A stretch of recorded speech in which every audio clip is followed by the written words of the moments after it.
this is your last chance. After this, there is no turning back. You take the blue pill, the story ends. You wake up in your bed and believe whatever you want to believe. You take the red pill, you stay in Wonderland, and I show you how deep the rabbit hole goes.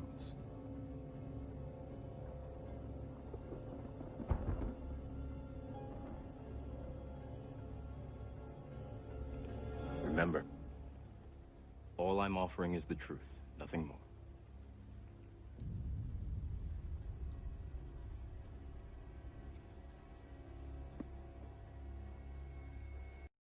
Frankly, I have been pushing NASA to revamp its vision. The shuttle did some extraordinary work in low orbit experiments, this International Space Station, moving cargo. It was an extraordinary accomplishment, and we're very proud of the work that it did.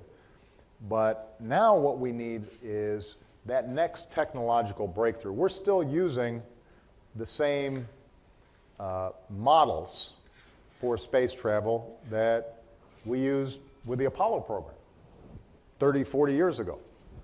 And so what we've said is, rather than keep on doing the same thing, let's invest in basic research around new technologies that can get us places faster. Go to the moon in a nanosecond. The problem is we don't have the technology to do that anymore. We used to, but we destroyed that technology, and it's a painful process to build it back again.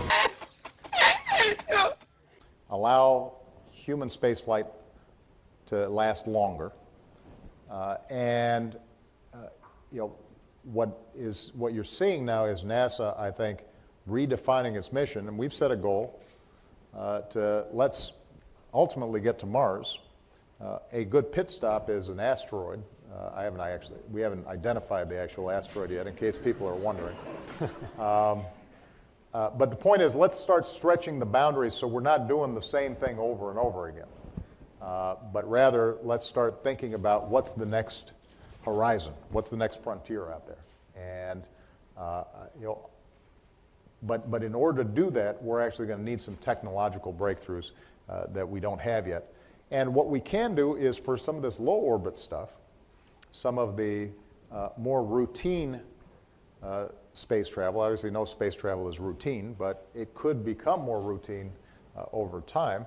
Let's allow the private sector to get in so that they can, for example, send these low Earth orbit vehicles into space, and we may be able to achieve a point in time where those of you who are just dying to go into space, you can buy a ticket, and a private carrier can potentially take you up there while the government focuses on the big breakthroughs that require much larger investments and involve much greater risk.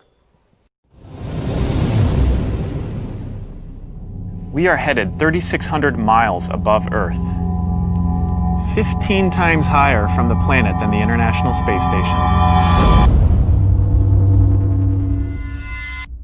As we get further away from Earth, we'll pass through the Van Allen belts, an area of dangerous radiation.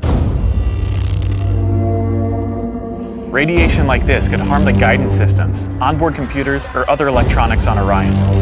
Naturally, we have to pass through this danger zone twice, once up and once back. But Orion has protection. Shielding will be put to the test as the vehicle cuts through the waves of radiation. But Orion has protection. Shielding will be put to the test as the vehicle cuts through the waves of radiation. But Orion has protection. Shielding will be put to the test as the vehicle cuts through the waves of radiation. Sensors aboard will record radiation levels for scientists to study. We must solve these challenges before we send people through this region of space. We must solve these challenges before we send people through this region of space. We must solve these challenges before we send people through this region of space. For this flight, it's time to head home.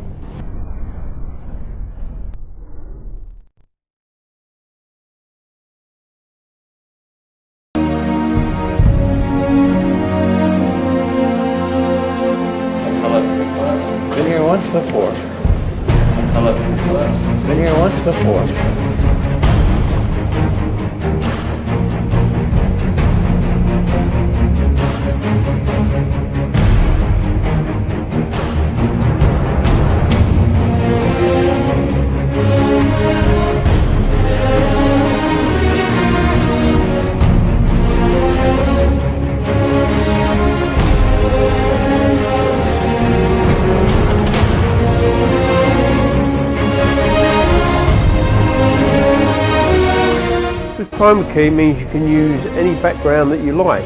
This is what the background looks like.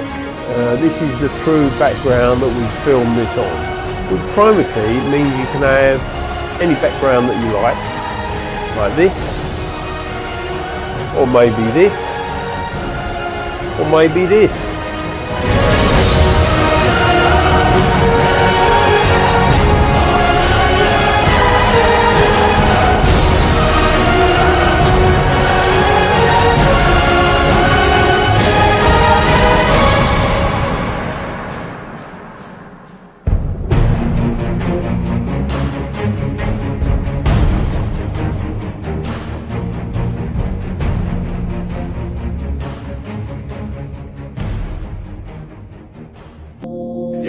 And they just start making stuff up. Yeah. Like that Neil Armstrong guy. Have you seen him on the talk shows? Neil Armstrong, you mean the first man to walk on the moon? Talk about a fish story. Man, and they're buying it. And they're buying it. And they're buying it. Talk about a fish story. And they're buying it. And they're buying it. Talk about a fish story. Oh, yeah.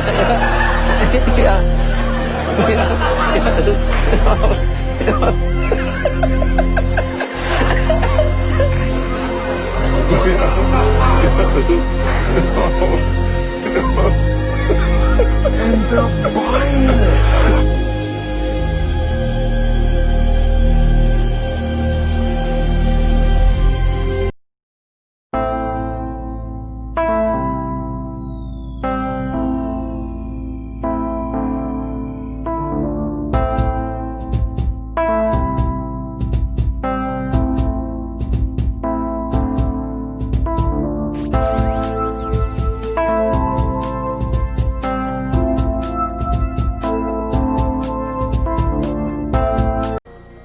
NASA has is to build a rocket called SLS, which is a heavy lift rocket.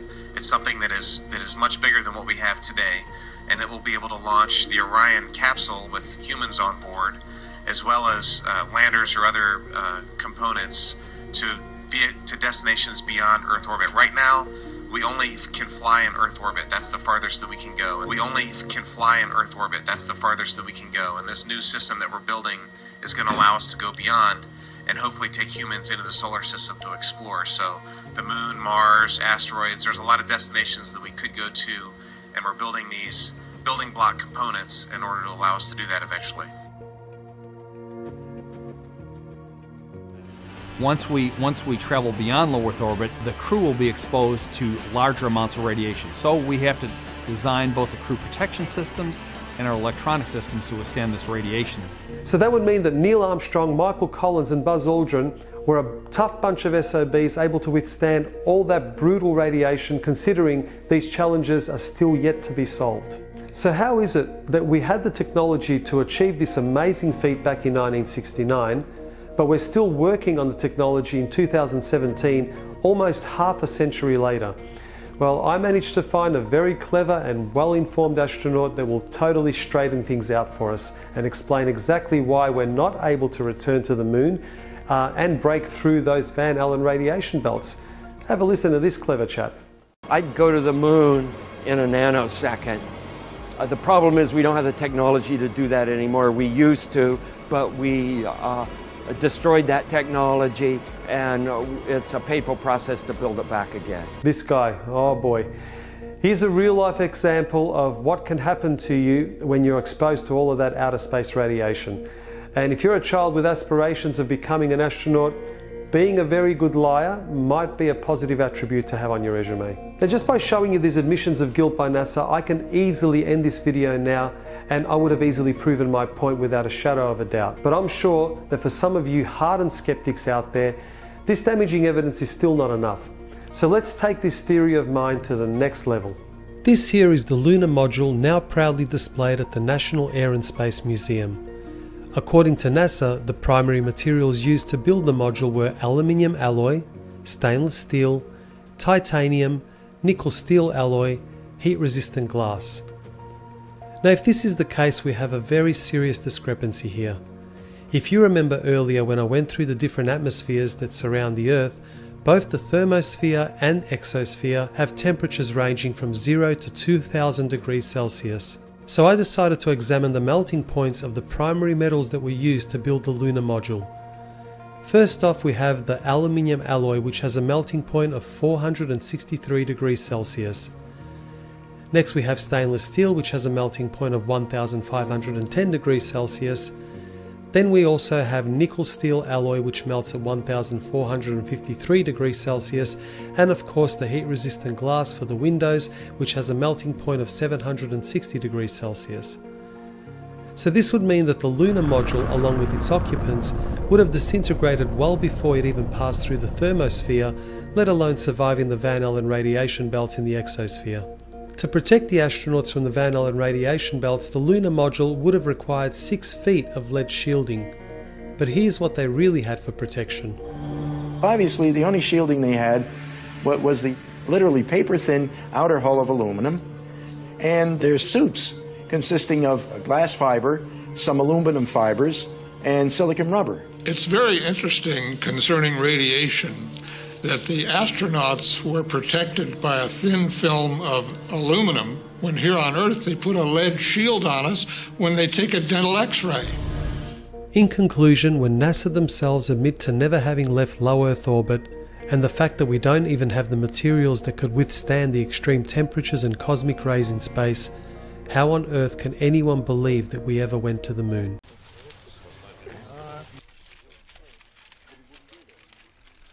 Not the best? Let's say it's another one to print. I think that's awfully good.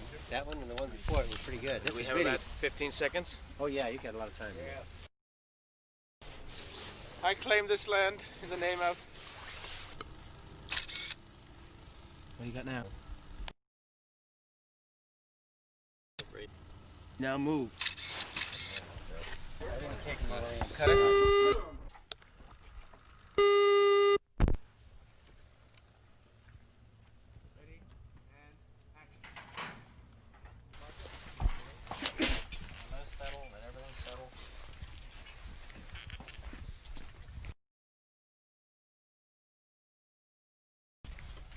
Ready? And action. Cut it. Jim, very good. Print that. Yeah, Print for he needs to go 41. off this mark. Once more, please. Otherwise, he, let me walk it before you tell me. I don't want right in the middle of it. 41. Here's what we really need is for him to go to his left and then kind of veer back. Is that right?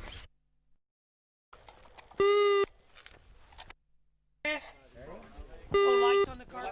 No lights. No lights. One more right away, guys. Head slate.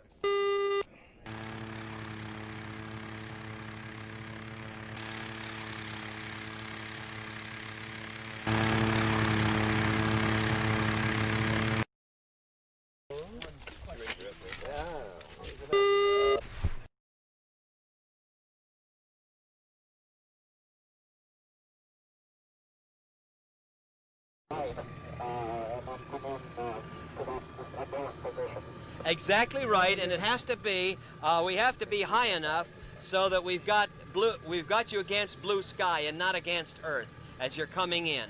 You're coming in a descending approach as you get in. Over. We can rehearse it. Said go back and we'll rehearse it and see how it looks. Okay.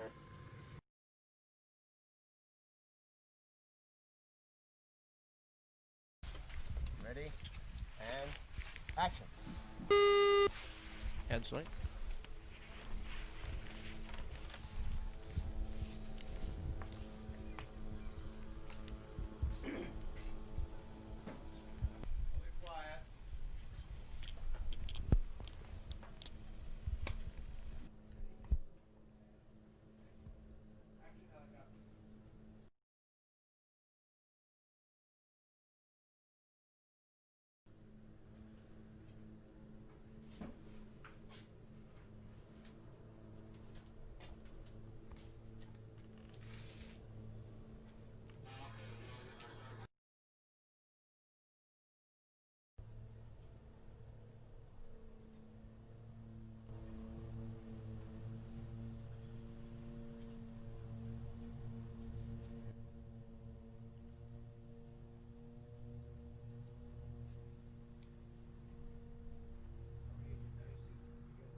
translate on the mic.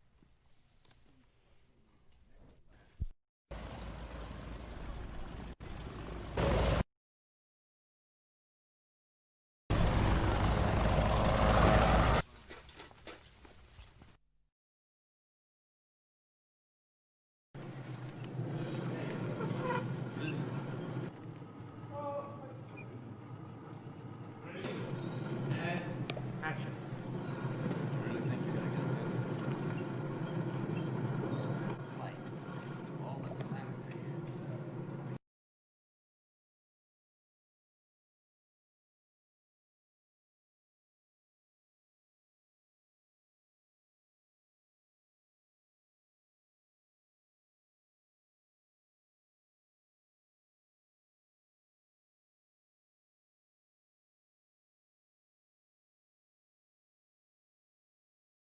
Ready?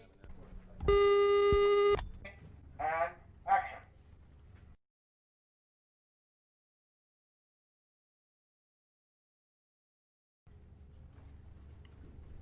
Ready and turn. Use the second marker there. Love you, and I Yeah. Well, this is a hell of a time not to. That's right. We're in a little deep now, Right. fella, let me tell you. We're rolling. Stand by, we go. Marker? Yeah. Right now, Jim, that was better. Forget it. Wait a minute. Absurdity. Okay. Cut the absurdity.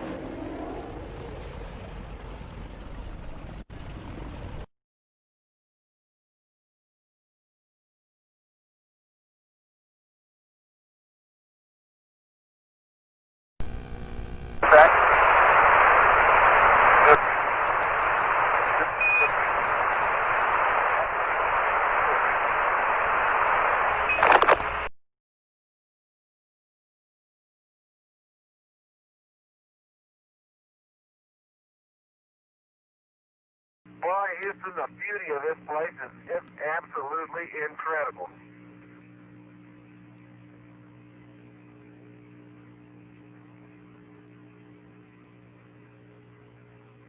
There's another spectacular view. The pilot who missed the crater. Watch out. Watch out, John. Ready? And action. Let's say it's another one to print. I think that's awfully good.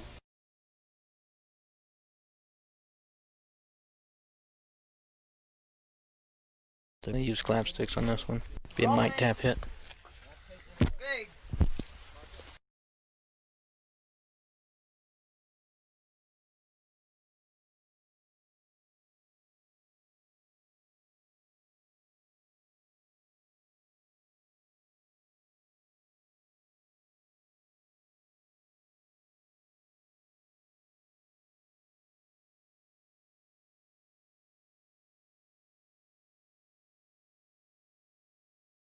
Action.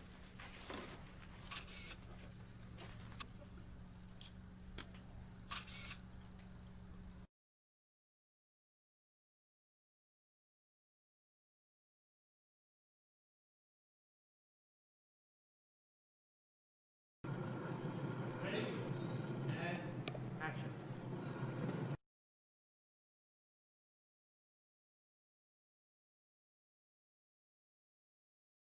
What the feelings of the Apollo program are, and a symbol of mankind that we can live in peace and harmony in the future. I didn't kick him all the way inside. Rather than even say anything about the, I like to keep the stuff to an absolute minimum. Peter has coming up now. I'll tell one off the ground. head slate.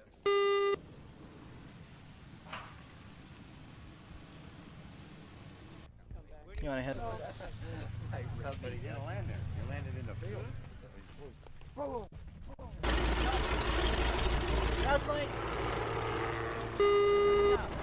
Okay, you can. This will be the biplane coming overhead, about 300 feet.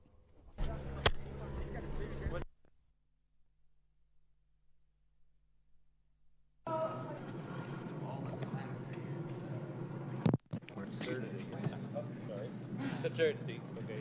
Cut the absurdity. Tail sight coming up right now. Right now. Jim, that was better. All right, rehearsal, guys. This is just rehearsal. Ready and action.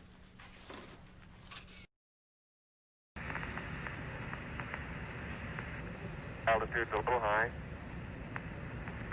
I think it's been almost 10 years since we've been trying to do this. Pitch forward, get a really good view of the Eagle, you're landing looking site. great. Coming up 9 minutes. Roger, understand. Go for landing. 3,000 feet. Peter has put a mark back there where he wants him to land, so you can see it. 5.5 pounds. Frank, what is it? It's a tire and something. Forward.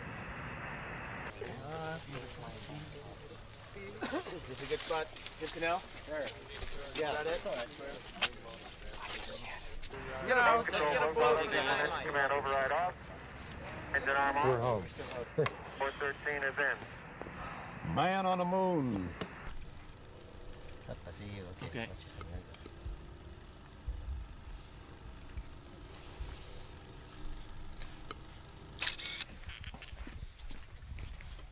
Ready and action.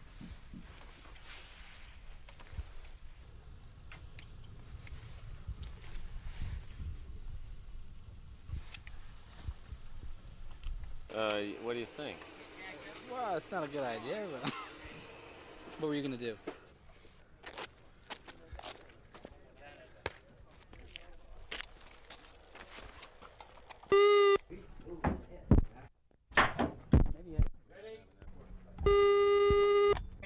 And action. Ready, and turn. Right now. Jim, that was better. Forget it. Wait a minute. I don't think the voice is that big. It was just a feeling. You know what I'm saying? This is this shot, right? Only then, what are you going to move around another master before you this? get in closer? Oh no, this is this sequence right here. Now I'm moving into a two-shot of you that picks it up from there, and then moving into a four-shot that comes back from there. It's as the scene progresses, we're going around the stage. Yeah. Because I don't think you can divorce this conversation from that. I forget we just came from 5 solid minutes of this. Very important to understand that you're reacting the way we would react to seeing this.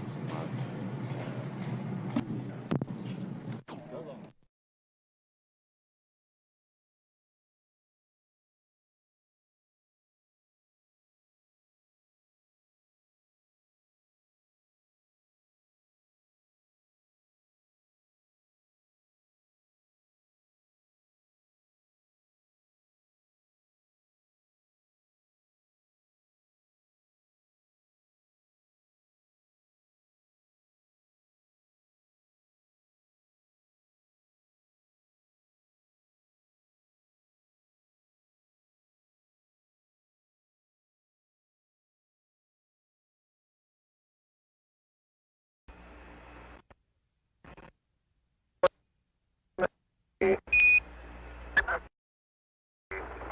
got a good picture?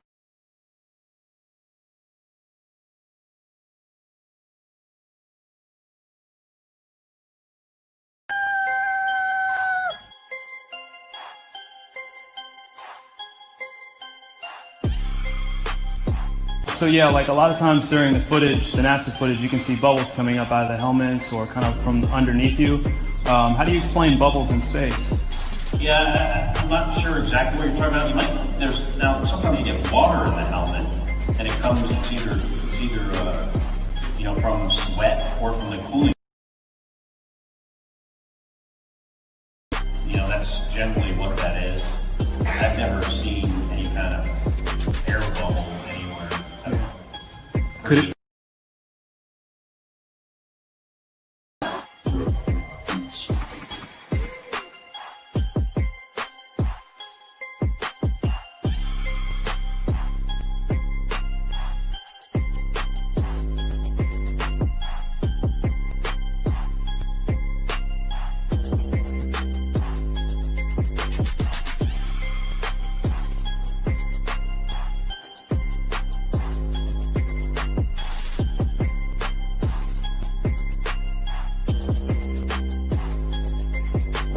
Let me tell you why you're here.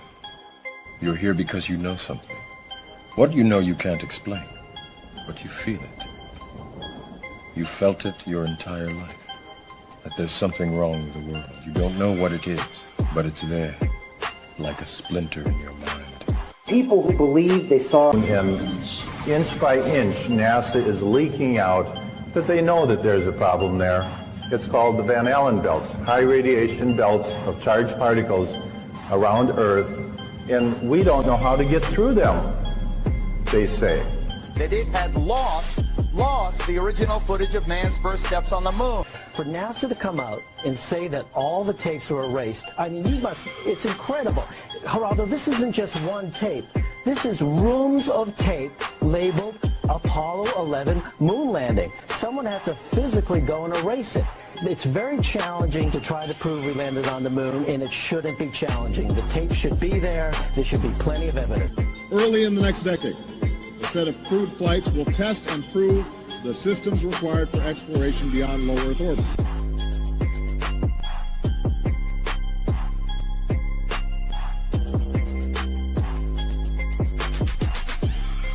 All of that happened in a little town called York, Maine, across the United States from where we're talking to you right now. Across the United States from where we're talking to you right now.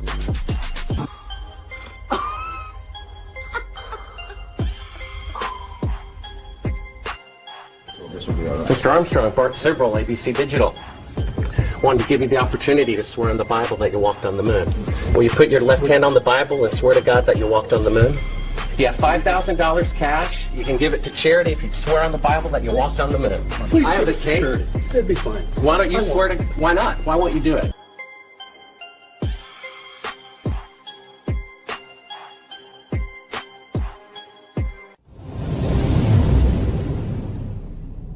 We are headed 3,600 miles above Earth, 15 times higher from the planet than the International Space Station.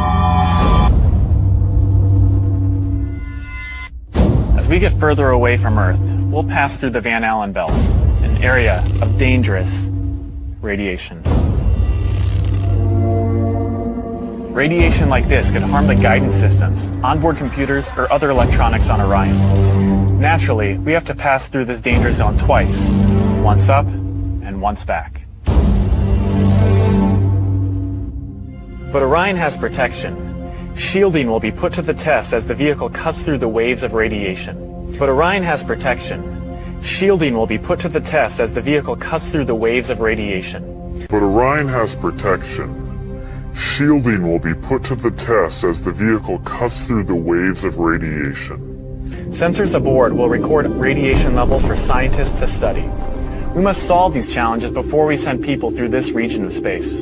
We must solve these challenges before we send people through this region of space. We must solve these challenges before we send people through this region of space. For this flight, it's time to head home.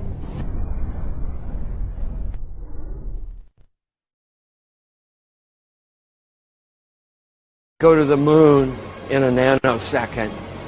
The problem is we don't have the technology to do that anymore. We used to, but we destroyed that technology. And like that Neil Armstrong guy. Have you seen him on the talk shows? Neil Armstrong, you mean the first man to walk on the moon? Talk about a fish story. Man, and they're buying it. Oh, yeah.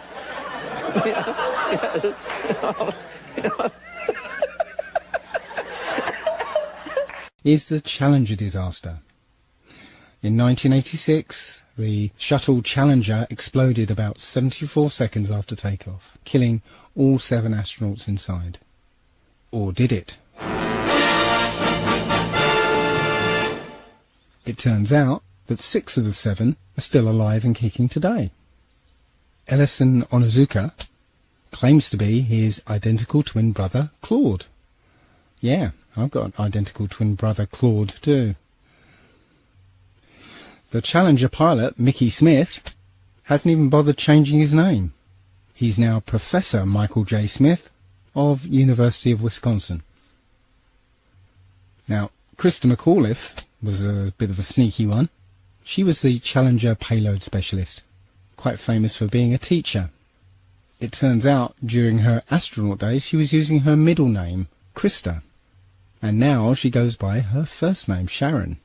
And she's a Syracuse law professor. The Challenger commander, Francis Richard Scobie, is now Dick Scobie, which sounds like a rather unpleasant disease, CEO of Cows in Trees Limited. Judith Resnick, the Challenger mission specialist, again hasn't even bothered changing her name. She's a professor at Yale Law. And finally, Ronald McNair, another Challenger mission specialist, claims to be his identical twin brother, Carl McNair. What are the odds? NASA has an aircraft known as the Vomit Comet, and when this aircraft takes a certain flight path, the people inside feel weightlessness.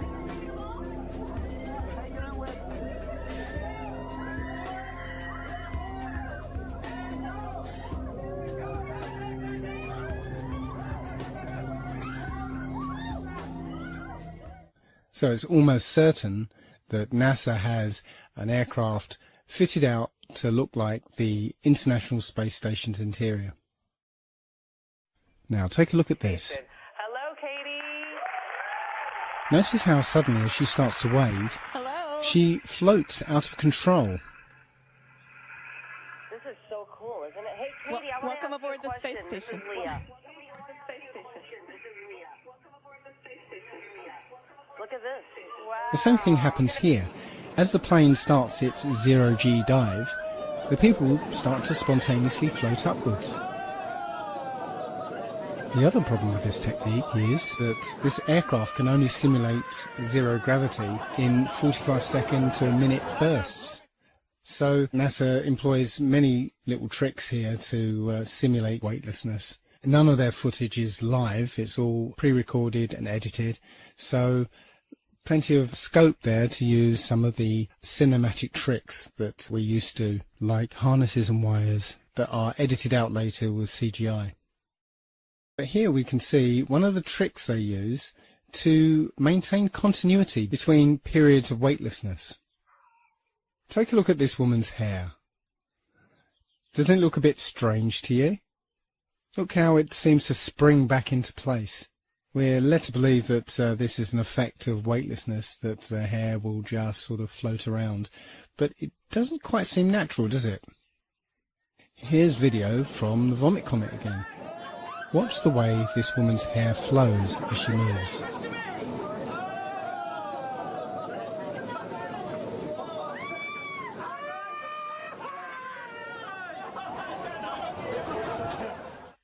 Seems quite obvious now that this is some kind of perm or hairspray, so that between periods of weightlessness we get that visual continuity. Now there are plenty of examples of these gravitational anomalies, but I'm not going to spend too much time on it. I just wanted to show that all these things that you can see from NASA can be simulated and CGI'd up for your benefit. They don't seem to do any real scientific experiments up there. The effort seems to be just to get you to believe that they're there. That's it. There are also plenty of anomalies when you look at spacewalks. For footage of spacewalks on the exterior of the International Space Station, NASA will freely admit they have a huge swimming pool called the Neutral Buoyancy Lab, where they train their astronauts. And within this huge swimming pool, they have a mock-up of the exterior of the International Space Station. I'm going to show you a video from a YouTuber called Jungle Surfer, who's done the best expose of spacewalking anomalies. Another aspect of the illusion of space travel is spacewalks. These are faked inside a swimming pool. It's a custom-built swimming pool, and that's a great way to fake zero gravity. About 6 months ago, in 2013, a gallon of water leaked into one of their spacesuits in a matter of seconds. NASA doesn't really have a proper explanation for how on earth this could have happened. There shouldn't be water leaking into someone's helmet and a person almost drowning in space. How can you drown in space? They now wear snorkels to make sure that they don't drown in space.